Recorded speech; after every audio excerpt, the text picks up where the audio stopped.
सो आमआई foundation पक्षरु Utkal संगीत मंडप अनुष्ठित हो जाइछि कार्यक्रम समर्पण। कार्यक्रम में कलाकार समाजसेवी और परिवर्तनकारी को गोटे प्रेरणादायक विषय वस्तु सर्वे भवन्तु सुखिनः अधीन एकाठी करथिला। संध्यारे मुख्य अतिथि भावे आध्यात्मिक चिंतक लेखक गुरुजी चंद्रभानु शतपथी जोग देइथिले। सम्मानित अतिथि भावे बीएमसी कमिश्नर एवं बीजे उपाध्यक्ष चंचल राणा उपस्थित थिले। ओडिशार प्रसिद्ध संगीत निर्देशक प्रेमानंद सहायतार सांस्कृतिक कार्यक्रम हार्मोनी फॉर ह्यूमानिटी आयोजन करा जायथिला।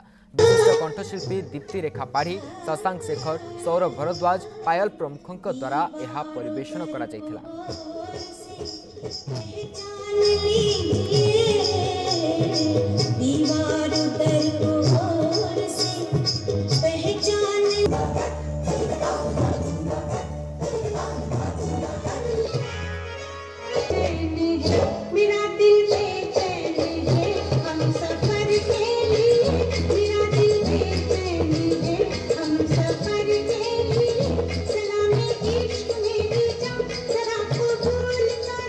आज ये जो समर्पण उत्सव है